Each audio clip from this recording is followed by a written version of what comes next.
অনেকেই মনে করে সফল হওয়ার জন্য কিছু আলাদা কাজ করতে হয়, তবে সত্যি হলো সফলরা আলাদা কিছু করে না, তারা সাধারণ কাজগুলো ভিন্নভাবে করে। সফলতার মূল হলো মনোভাবের পরিবর্তন।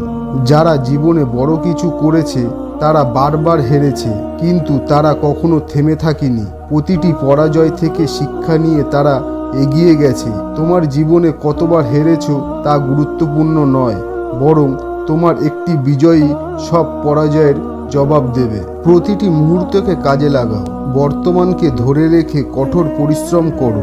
আজকের কাজটাই আগামীকালের সফলতার বীজ। নিজেকে ব্যস্ত রাখো, কারণ ব্যস্ততা তোমাকে দুঃখ কষ্ট থেকে দূরে রাখবে এবং জীবনে বড় কিছু করতে উদ্দীপ্ত করবে। কঠোর পরিশ্রম নীরবে করো এবং তোমার সাফল্য শোরগোল করবে।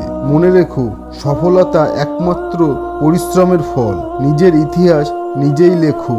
সাহস নিয়ে সামনে এগিয়ে যাও, কারণ তোমার একটি জয়ই সকল অপমানের যোগ্য জবাব। মাঠে হারলেও মন থেকে হার মানো না। ইতিবাচক চিন্তা নিয়ে দিন শুরু করো। সবার জীবনেই সমস্যা আসে, কেউ ভয় পায়, কেউ ভয়কে জয় করে। তুমি কোন পথে যাবে তা তোমার উপর নির্ভর করছে।